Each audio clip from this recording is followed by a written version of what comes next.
तो कहानी की शुरुआत जेल में कैद फ्रैंक पेरी नाम के एक आदमी से होती है, जो इस वक्त किसी गंभीर सोच में डूबा हुआ था और उसके चेहरे से ये साफ पता चल रहा था कि वो कुछ ऐसा करने जा रहा है जो उसने पहले कभी नहीं किया। और कुछ देर बाद फ्रैंक अपने कमरे से निकलकर जेल के सबसे खूनख्वार कैदी रिजा के कमरे में पहुंच गया। इधर जेल के लॉन्ड्री रूम में 4 कैदी जेल से भागने की कोशिश में लगे हुए थे। उन्होंने तुरंत ही नाली के ढक्कन को उठाकर जमीन में एक छेद किया, जिससे एक एक करके वो लोग नीचे उतर गए। पर ब्राउडी नाम का एक शख्स काफी देर तक वहीं रुककर अपने खास दोस्त फ्रैंक का इंतजार कर रहा था। असल में उन सब का प्लान ही फ्रैंक के साथ भागने का था, लेकिन ऐन वक्त पर फ्रैंक की जगह लेसी वहां पर पहुंच गया। अपने दोस्त का कुछ देर तक इंतजार करने के बाद ब्राउडी भी आखिरकार उस गड्ढे में कूद गया, पर वो अनजाने में अपनी टोपी वहीं पर भूल गया। कुछ देर बाद आखिरकार फ्रैंक भी वहां पर पहुंच गया, जो काफी जख्मी हालत में था, और उसने तुरंत ब्राउडी की टोपी उठाकर उस गड्ढे में छलांग लगा दी। असल में कुछ महीनों पहले फ्रैंक ने बाकी कैदियों की तरह वहाँ जेल में एक आम जिंदगी बिता रहा था, जहां उसका काम जेल की लॉन्ड्री रूम में कपड़ों को धोना था। फ्रैंक ने इस जिंदगी को काफी हद तक अपना लिया था, क्योंकि वो इस जेल में उम्र कैद की सजा काट रहा था और उसे बाहर निकलने की कोई उम्मीद भी नहीं थी। इसलिए उस जेल को अपनी दुनिया मानने के अलावा इसके पास और कोई चारा नहीं था। वो अपना ज्यादातर समय अकेले ही बिताता था।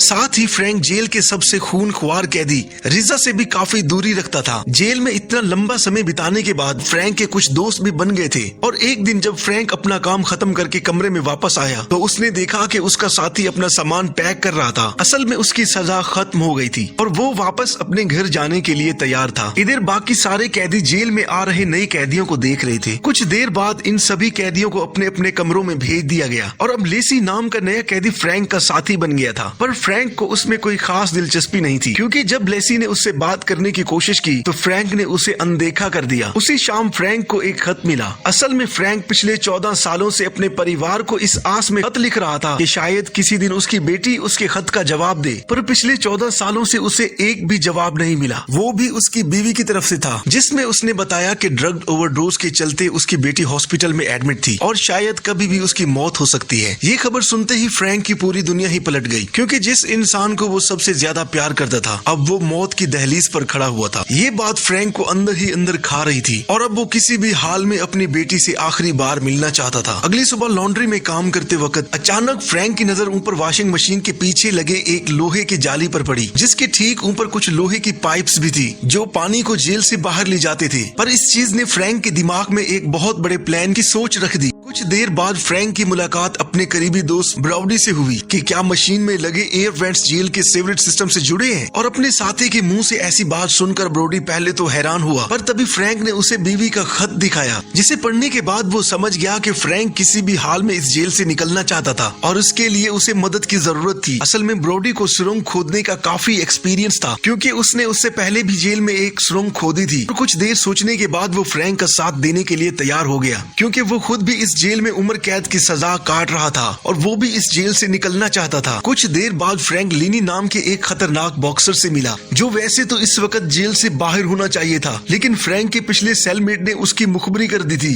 जिसके चलते उसका अप्रूवल भी कैंसिल हो गया था। जिसके बाद उसने लेनी को भी अपने प्लान के बारे में बताया। फ्रैंक उसके पास इसलिए आया था क्योंकि लेनी कोई भी औजार इस्तेमाल करने में माहिर था। लेनी शुरुआत में झिझक रहा था, पर कुछ देर सोचने के बाद वो उसके लिए तैयार हो गया। उसके बाद फ्रैंक ने अपने बाकी 2 साथियों के साथ मीटिंग की, जहां वो लोग कुछ खेलने का नाटक करते हुए अपना प्लान डिस्कस कर रहे थे और उनके पास भागने का सिर्फ एक ही रास्ता था, जो लॉन्ड्री रूम से गुजरता था। अपना पूरा प्लान डिस्कस करने के बाद लेनी अपने काम पर लग गया और उसने अपने कमरे की लोहे की पाइप्स को काट कर उन्हें एक पेच से जोड़ दिया, जिसका इस्तेमाल वो लोहे की प्लेट को काटने में करने वाला था। अब अगले दिन वो दोबारा से अपने प्लान को डिस्कस कर रहे थे कि कैसे उन्हें इस जेल से बाहर निकलना है। अपना सारा प्लान डिस्कस करने के बाद उन्होंने 3 दिन बाद इस जेल से निकलने का फैसला किया। पर वो लोग ये नहीं जानते थे कि टोनी नाम का एक कैदी ऊपर खड़े होकर इन लोगों को देख रहा था और इन तीनों के हाव भाव से वो समझ गया था कि वो लोग कुछ तो बड़ा करने वाले हैं। और इसके अगले दिन टोनी उनसे मिलने उनके सेल पहुंचा। तभी उन्होंने टोनी पर हमला करके उसे मार दिया। टोनी कैसे मरा ये किसी को खबर नहीं थी, लेकिन लोग जानते थे कि टोनी अपनी हरकतों की वजह से मारा गया था। टोनी इस जेल के खूनख्वार कैदी रेजा का भाई था और क्योंकि वो फ्रैंक के कमरे में मारा गया था, इसलिए रेजा फ्रैंक के मुंह से सारी सच्चाई जानना चाहता था कि आखिर उसके भाई का कत्ल कैसे हुआ। इसलिए उसने फ्रैंक को उसी रात अपने सेल में बुलाया और बदकिस्मती से फ्रैंक और उसके साथियों ने भी उसी रात जेल से भागने का प्लान बनाया हुआ था, जिसकी शुरुआत तो पहले से ही हो चुकी थी।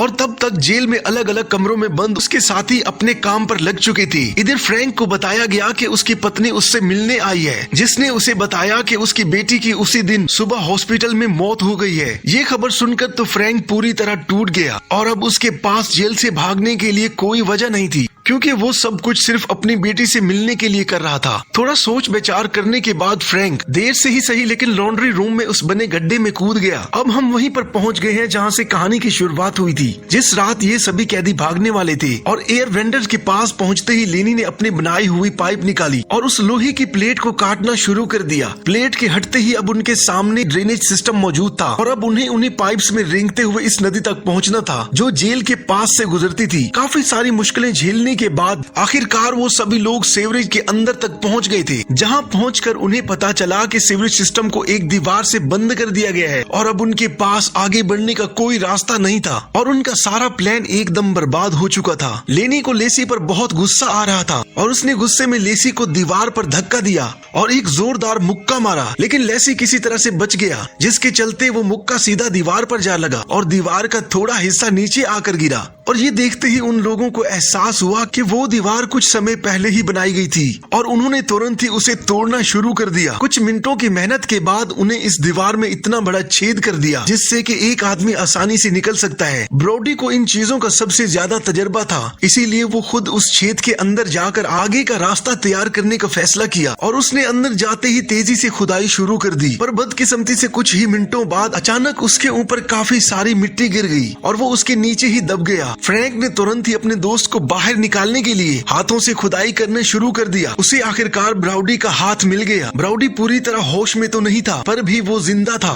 अब वो लोग बारी बारी से ब्राउडी को अपने कंधों पर उठाकर आगे बढ़ते रहे और वो लोग एक खाली रेलवे स्टेशन पर पहुंच गए, जिसका मतलब था कि वो सही रास्ते पर चल रहे हैं। पर तभी उन्हें कुछ कुत्तों के भौंकने की आवाजें सुनाई दी, जिसका मतलब था कि अब पुलिस वाले उन्हें ढूंढ रहे हैं। इसलिए मजबूरन अपने जख्मी साथी ब्राउडी को पीछे छोड़कर आगे बढ़ना ही पड़ा। पर इन परेशानियों के बावजूद भी वो लोग रेलवे स्टेशन तक पहुंच गए और अब ये सब कुछ उनके प्लान के मुताबिक ही चल रहा था। लेकिन तभी उनके साथी का पैर अचानक से पटड़ी में फंस गया और इस चीज को बद से बदतर बनाने के लिए ट्रेन भी तेजी से उनकी तरफ बढ़ रही थी। लेनी ने अपने साथी की जान बचाने की कोशिश की, पर उस कोशिश की वजह से वो भी उस ट्रेन के सामने आ गया। अब फ्रैंक और लेसी ही बचे थे, जो एन वक्त पर साइड हटकर ट्रेन से बच गए। इसके बाद वो दोनों ही ट्रैक से निकल गए, जहां उन दोनों ने अपने कपड़े बदलने के बाद एक दूसरे को आखिरी बार अलविदा कहा। और अब फ्रैंक उन सीढ़ियों पर था जो उसे लंदन शहर की सड़कों पर पहुंचाने वाली थी। पर आखिर में तो फ्रैंक जेल से भागा ही नहीं था, क्योंकि दरअसल जब वो पूरी तरह हिम्मत हार चुका था तो उसने लेसी को अपनी जगह भागने को कहा, जिसके बाद उसने लेसी को प्लान के हिसाब से हर चीज बताई और उसे जल्द से जल्द वहाँ से भागने को कहा। इधर फ्रैंक ने रिजा को इतना गुस्सा दिलाया कि उसने गुस्से में फ्रैंक को चाकू मार दिया। कुछ ही सेकंड बाद गार्ड भी उसकी मरहम पट्टी करने के लिए वहाँ पहुँच गए और अपनी बिगड़ती हालत के चलते असल में फ्रैंक सिर्फ ये इमेजिन कर रहा था कि असल में वो भी अपने साथियों के साथ जेल से भाग रहा था, लेकिन असल में तो उसने अपनी जान की बाजी खेलकर अपने दोस्तों के लिए समय खरीदा था ताकि वो लोग आजादी महसूस कर सकें। कहानी के आखिर में असलियत में ना सही, पर फ्रैंक अपने दिमाग में लंदन की सड़कों पर अपनी बेटी से मिल रहा था, जो कि उसके ख्यालों में जिंदा थी। और इसी के साथ ये कहानी यहीं पर खत्म हो जाती है।